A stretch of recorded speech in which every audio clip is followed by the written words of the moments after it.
Itu barangkali ya sedikit lah.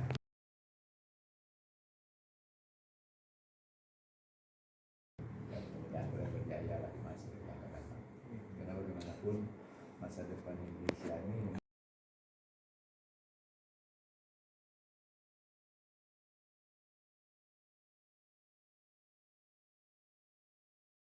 Alhamdulillah program beasiswa pemerintah Turki untuk S1-nya tamat S1 lanjut studi S2 studi S2 sambil kerja sampingan.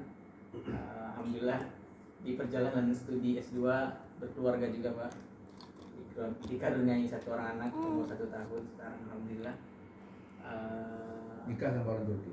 Nikah sama orang Indonesia yang di Turki. Nikah sama orang Indonesia yang di Turki. Untuk jurusan S2-nya tafsir, Pak. Tafsir ya. Cuman kita di sana karena lingkungannya emang internasional gitu Pak ya, kita cukup banyak aktif juga di kegiatan-kegiatan kepemudaan gitu, kegiatan-kegiatan sosial masyarakat. Silakan Tari. Pak, perkenalkan nama Tari Putari Mulani dari Isparta, Sulaiman Jenderal University, jurusan jurnalistik. Perkenalkan Pak, saya Nur Hidayati. Namanya Bang Ridwan sebenarnya di sini. Bugün Riyav Vadisi'yle Türkiye'de okuyan üniversite öğrencileri ve Türklerle toplantımız var. Vali Bey, Eyalet Valisi, Riyav Eyalet Valisi kendisi. Sekarangnya udah selesai Pak. Onun evinde toplantımız var. Jurusan apa tadi? Ekonomi syariah. Ekonomi syariah. Nama saya Sabila Audia. Saya nemenin Fahri kasih punya tamatan dari ini. Win. Iya. Undip. Kemudian Win. Wir Pak, di sini ya. Kalau Bu. Saya izin Pak, saya nggak kuliah di Turki, saya kuliahnya dulu di UNRI, jurusan ekonomi akuntansi. Kesempatan untuk maju, tapi ya tentunya sekarang memang SDM ya sudah. Kami dulu di Provinsi Riau ya alhamdulillah lah termasuk di Taskia Bogor itu. Saya dulu kan punya harapan begini. Rata-rata ya anak-anak yang habis itu dia berlian. Dia pada umumnya dia istilahnya ilmu apa saja tidak ada problem bagi dia. Sehingga sekarang anak Riau itu banyak dokter tapi harus Al-Quran. Dan ada dokter berapa orang? Saya kemarin sempat saya waktu masih gubernur tuh di Ujung Batu, saya cerita juga di masjid tuh ada sekarang anak-anak kita dokter tapi dia juga hafiz Al-Quran. Habis saya itu kasih sambutan, pengurus masjid itu bilang ini Pak, ini dokter nih Pak. Nah, rupanya ada anak Ujung Batu itu dokter yang hafiz Al-Quran. Ada juga sarjana teknik misalnya ITB dia juga hafiz. Ada sarjana hukum, ada kalau sarjana ekonomi syariah banyak lah. Ya, akuntan syariah dan lain banyak. Jadi artinya orang-orang teknik itu juga sekarang banyak juga. Rupanya yang sekarang begini nih orang-orang di Jawa juga seperti itu sekarang. Jadi kemarin tuh saya di sini pas di SMA 5 tuh. Anak SMA 5 tuh banyak lulus di UGM dan rata-rata anak SMA 5 lulus UGM tuh anak-anak habis. Yang hafal 5 juz, hafal 10 juz, itu yang lulus. Jadi artinya kita udah menengok buah berkah dari Al-Quran itu menciptakan kecerdasan kepada anak itu. Sebab kan Al-Quran ini kan sumber segala ilmu. Jadi apabila dia habis ya dia pasti pintar lah itu. Dapat dijamin. Jadi karena itu ini sekarang ada juga di UGM tuh. Yang sekarang anak itu udah anak siap ya. Dia habis 20 juz. Sekarang dia jadi imam masjid. UGM itu anak siap. Jurusan tahu dia. Teknik nuklir. Ini anak Riau ini anak Dumai ada sekolah sekarang teknik nuklir nih di Rusia. Kemarin berangkat lagi. Sebelum saya berhenti ini ada yang minta bantu kami kemarin untuk berangkat. Itu anak dari Riau ada berangkat lagi tuh ke Rusia tuh teknik nuklir. Kalau yang di UGM tuh udah ada beberapa orang tuh anak Riau yang teknik nuklir dan itu habis. Nah bayangkan artinya betul-betul anaknya cerdas. Itu kan pemilihan jadi imam masjid UGM itu bayangkan tuh, se-Indonesia UGM tuh bisa dia jadi imam. Anaknya kecil kali. Ada ketemu saya silaturahmi itu. Kita tengok biasa-biasa aja. Tapi anak pintar sekali dan apa tidak begitu sih. Jadi makanya bangga kita bahwa Riau ini tak kalah lah. Maka sekarang ini sebetulnya SDM Riau ini sudah lumayan. Tapi harapan kita ya kan harus lebih naik lagi. Semakin banyak nanti yang lebih hebat semakin bagus. Mudah-mudahan kalian bisa mengikuti jejak-jejak kawan kita. Ini juga imam masjid Universitas Muhammadiyah, boleh cek itu. Ada namanya Muhyiddin, itu anak Syiah juga. Itu hafiz Al-Quran juga tuh. Itu jurusannya farmasi. Jadi bukan jurusnya itu tarbiyah, usuluddin, enggak. Jadi artinya sudah banyak anak-anak yang hafiz itu dia tak minat lagi. Tapi kalau menurut Kementerian Agama, saya pernah diskusi juga. Memang sekarang orientasi dari Kementerian Agama juga sudah mengarahkan memberikan beasiswa kepada anak-anak untuk kuliah di berbagai negara. Jadi tidak hanya sekalian sekolah-sekolah yang agama jadi prioritaskan. Kalau soal agama kita ini sudah banyak yang berhebat Pak. Tapi kalau soal nanti bagaimana memadukan ilmu agama termasuk ilmu Al-Quran dengan segala-gala ilmu ini belum banyak gitu. Nah, jadi ke depan itu memang arahnya seperti itu. Makanya itu di Kementerian Agama itu untuk madrasah dan pondok pesantren itu mereka menyiapkan dana abadi untuk membantu beasiswa yang sekolah, yang kuliah-kuliah di Cina, di Rusia, di Inggris, di Amerika, di Jepang dan lain. Jadi itu sepertinya Indonesia sudah mengarah ke sana. Kalau kalian harus bisa menyesuaikan itu, kalau tidak nanti kalah saing. Ya, mungkin mendapat sampai. Masih banyak Mas ya. Sehat arahannya. Mungkin dari Bang Bawan ada satu Aku panas. yang disampaikan. Suka jalan-jalan. Oh, Iya. kasih aja jalan ke sini. Biar aja lah. Sama cucu kami ini. Ah, Kalau ribuannya Pak. Jalan-jalan, jalan kaki. Nah, ini hebat tuh. Iya Pak. Kalau kedai kopi bukan baru ya so. Iya. Ini kan dari kopi Pak. Ribuannya Pak.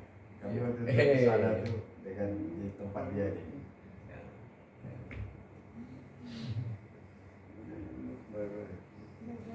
Bye bye mau pergi dulu. Baik. Bagus lah gitu. Ya sebetulnya kan Turki itu terbuka aja boleh kalau usaha itu nggak apa boleh ya. Kalau dapat gitu. Itulah Pak. Jadi kita itu tadi sekaligus kalian tuh bisa jadi apa namanya sumber informasi promosi daerah provinsi negara juga. Sehingga nanti ya banyak orang Turki apa namanya itu investasi di sini. Tahu saya di sini Turki ada membuat semacam pondok apa ya? Lupa saya. Ada Pak pondok pesantren Sulaimaniyah di Ah. Jalan Subrantas. Ah, iya ya. Sudah jalan tuh. Sudah Pak, udah 2 tahun. Oh.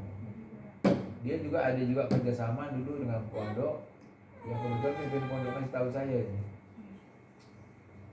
Ibu pimpinan pondok itu ibu masih keluarga Pak itu Haji Ismail Royan yang masih keluarga pondok Pausawan. Kebetulan sudah pernah ke sana.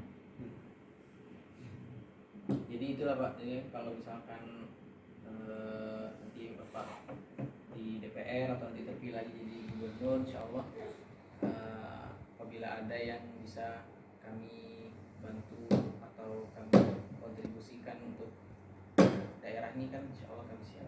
Ya itulah. Yang paling penting bagaimana promosi daerah sehingga nanti orang Turki juga banyak investasi ini. Sini kan maafnya nih ya kita bukan istilah diskriminatif. Ya. Sekarang yang banyak investasi di Riau ini kan pertama adalah orang Cina. Cina. Ya, yang lain tuh ya tak banyak gitu.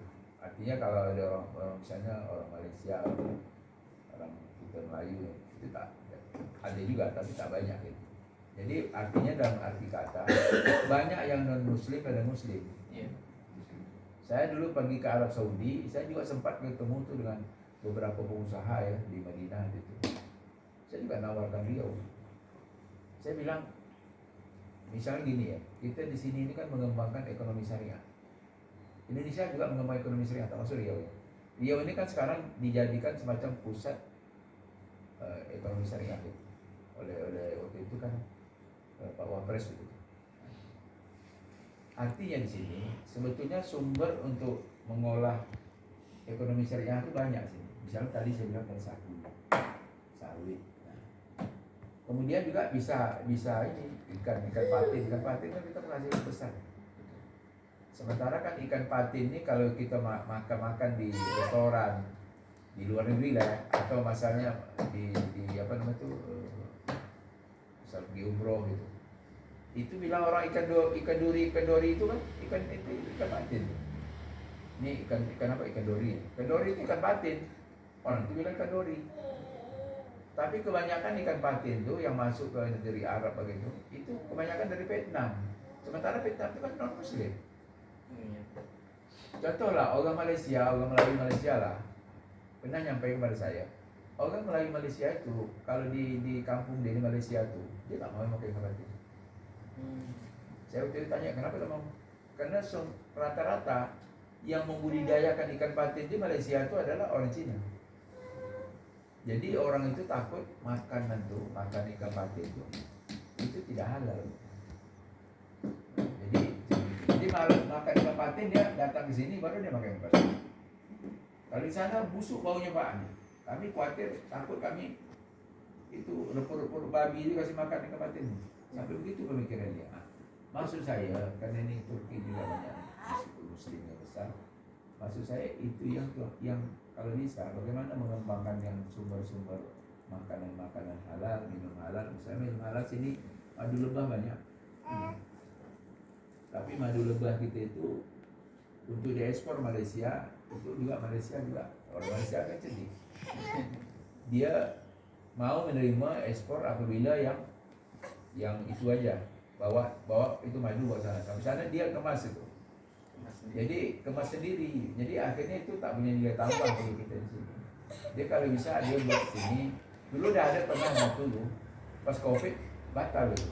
Padahal dia ingin membuat usaha itu. Tapi kita ngumpul lagi usaha. Jarak kami jauh gitu kan Pak dengan daerah gitu kan. Tapi hati selalu di sini gitu. Nah, mungkin kami tidak bersentuhan langsung dengan segala sesuatu di daerah ketika kami di luar gitu kan. Tapi paling tidak kabar berita, informasi kami masih tetap mengkonsumsinya sedikit banyak. Ya, terima kasih nih. Pertama sekali saya mengucapkan terima kasih karena ini Bang Citra ini kasih tahu ada suatu bukti maupun saya bilang ya saya kasih kesempatan yang ini dan ini teman saya satu angkatan yang BDN begitu. Dia dari Kepri Riau, jadi anggota DPR Provinsi Riau, lagi bertugas di sini dan dia ini satu angkatan kami dalam PDN di sini. Kemudian dia di sini ya, saya silaturahmi juga kali ini. Pertama saya minta selamat lah bagi kalian ya, memang bisa kuliah di Turki. Memang saya pernah sampai ke Turki, tapi waktu itu masih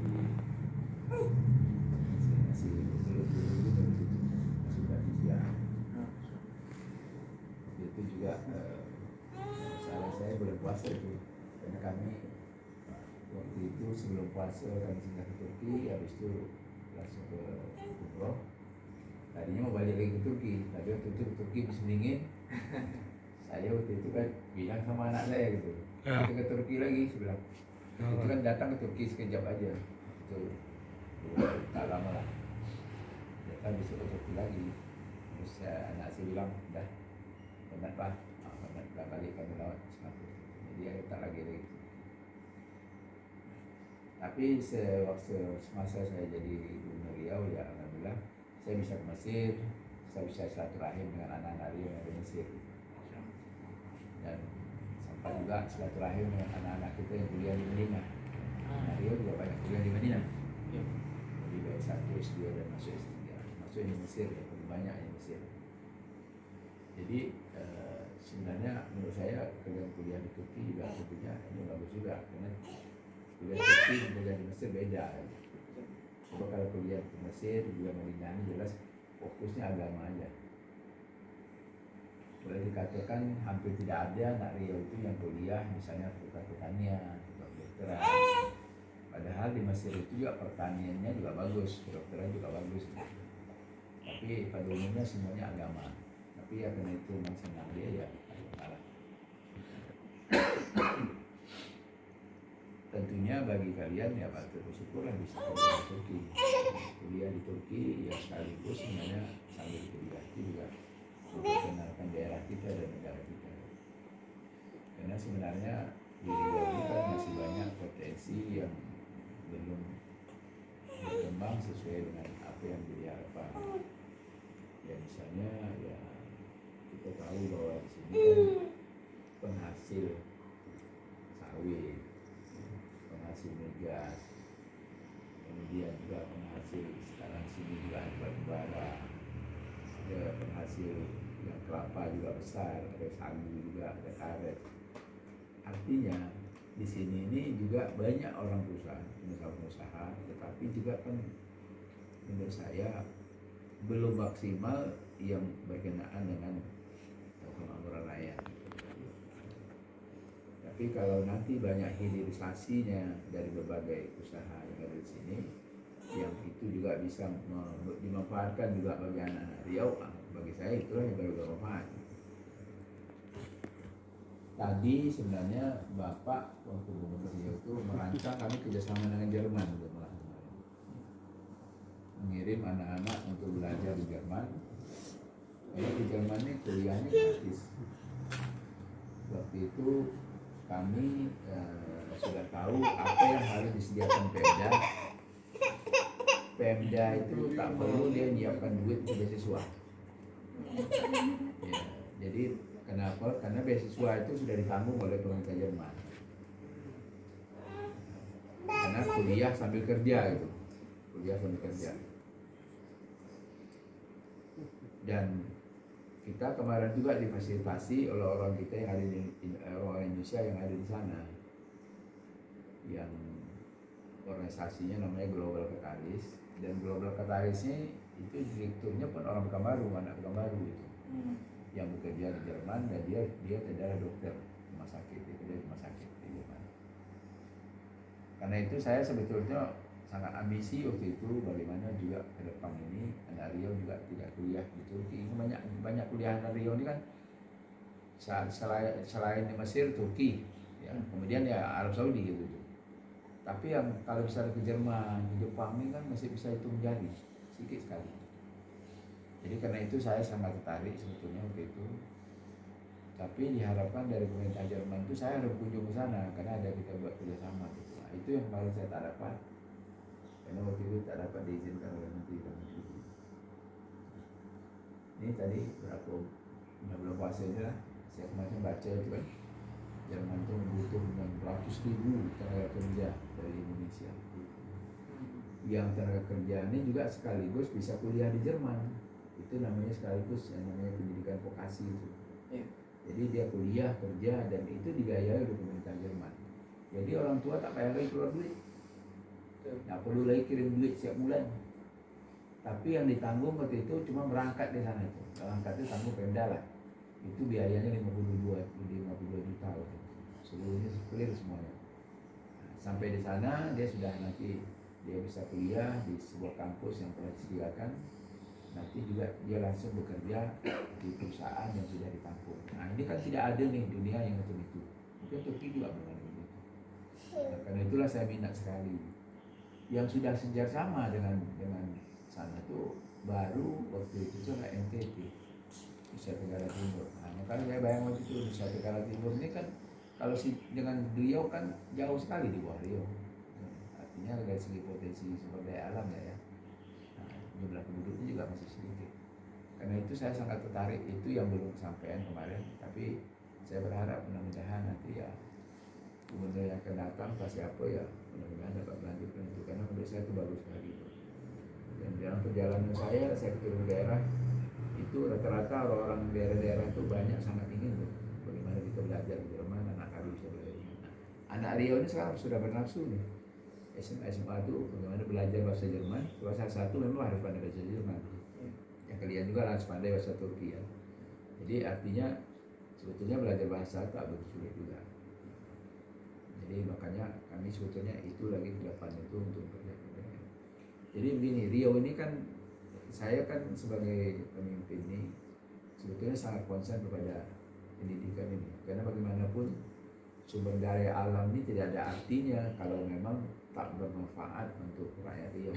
Tapi bagaimana kita bisa manfaat apabila kualitas SDM kita bisa mampu bersaing dengan anak-anak lain. Nah, itu yang sebetulnya mimpi besar kami untuk SDM Riau ini. Karena bagaimanapun ya, saya kan juga sering diskusi juga dengan kuliah-kuliah yang kuliah di luar-luar tuh. Ya kan ada juga yang kuliah di Rusia, di kuliah Itali itu, dulu pun nama itu masih WA terus sama saya itu. Saya waktu itu bilang, kalian kenapa nih kuliah nggak jurusan fisiologi, macam ini lah jurusan genetik, kenapa harus kamu orang jauh? Kami ingin cari pengalaman Pak, ya kan? Karena bagaimanapun ya kita kalau di daerah-daerah kita sendiri di Indonesia aja tak bertambah-tambah. Nah, itulah senangnya aku gitu. Tapi juga kebanggaan saya juga banyak juga anak-anak Riau yang di sini ini itu prestasinya hebat. Seperti di Mesir itu kan saya langsung jumpa rektor. Saya langsung pergi kampus jumpa rektor, wakil rektor lengkap. Atas saya pendidikan dari kedua-duanya itu juga ikut itu profesor itu nama profesor. Nah, dan juga saya didampingi oleh ketua mahasiswa. Itu ada 3 orang, ada yang S3, S2, S1 di Mesir.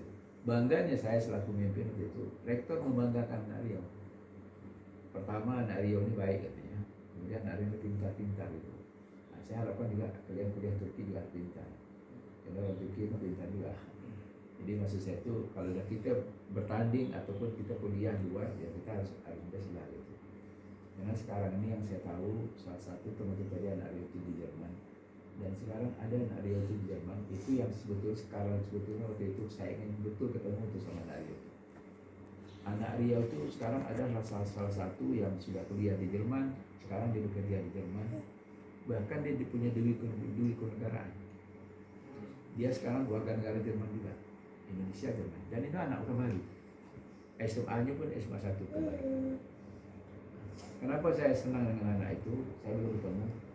Dan orang tuanya dulu pegawai Pemprov, ya tidak orang kaya lah raya gitu, sederhana. Tapi sekarang anaknya tuh termasuk terbaik, arsitek terbaik 50 dunia. Ya termasuk arsitek terbaik 50 dunia termasuk anak itu. Maka itu aku waktu itu kuat waktu nak ke Jerman tuh ingin ketemu dengan anak pintar. Nah, maksud saya kalau bisa kalian ke Turki seperti itu juga. Kan bangga kami selaku orang tua. Oh ini anak Riau ini hebat nih. Jadi kalau bisa Jerman tuh di Turki ada juga dari kuliah nih ada yang hebat nih itu. Ada bangga gitu. Sama tuh kan direktur Global Katalis tuh rata-rata di Global Katalis itu anak SMA Taruna Nusantara. Yang Taruna tuh, yang kita kalau SMA Taruna tuh kan beda. Itu rata-rata yang banyak di situ di Global Katalis itu dari SMA Taruna.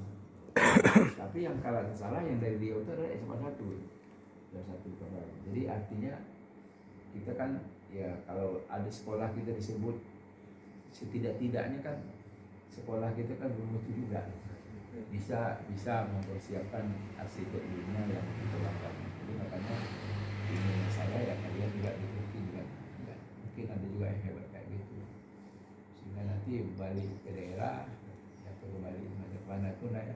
Bagi saya kalau kita berkualitas kerja mencari kita, betul lah. Kalau kita berkualitas yang mencari kerja itu bukan orang, bukan kita sih cari orang. Jadi masuk kantor ini, tapi perusahaan yang cari kita. Sama nih anak-anak Riau ini banyak di Singapura juga yang hebat-hebat, terutama di IT. Itu rata-rata mereka kerja di Singapura. Kalau salah anak Ustaz Mawardi itu kan anak dari pondok pesantren Bang Tina. Dia kuliah UGM, kata Ustaz tuh bilang sama saya, anak saya salah satu Pak, dia tuh tak mau kuliah di sekolah agama mengikuti saya, karena dia semuanya habis İşe yarar. lulus. İçiyorsun rahat. Rata-rata anaknya itu ada 2 orang di 3 orang nah itu 2 orang itu ikut dia deh kuliah di sini. Tapi yang 1 orang ini tak mau. Ikut tes fakultas kedokteran di UI tak lulus. Sudah itu dia ikut tes juga di ITB tak lulus. Ikut tes dia di UGM jurusan IT lulus. Nah, tamat S1 sekarang dia S2 S3 nya sekarang Singapura, dia kerja Singapura. Karena pintar. Nah, jadi artinya insya Allah kalau anak kita pasti kerja mencari dia, bukan dia mencari kerja. Mudah-mudahan juga nanti kalian ditutupi. Bahkan pun pasti sekarang ini kan orang yang berkualitas lah pasti akan dipakai. Tapi kalau kualitas masih kan selalu sampaikan Indonesia ini sekarang ini kan sudah mulai mendekati mendapatkan bonus demografi. Bonus demografi ini adalah usia-usia muda sudah semakin besar daripada usia tua macam kami ini. Tapi usia muda ini harus diimbangi dengan yang produktif, yang berkualitas. Kalau nanti tidak berkualitas, banyak nganggur. Kalau nganggur ya tadi akhirnya jadi guru. Habis tak dapat jadi guru di Indonesia, jadi guru Malaysia. Dengan gaji upah yang murah.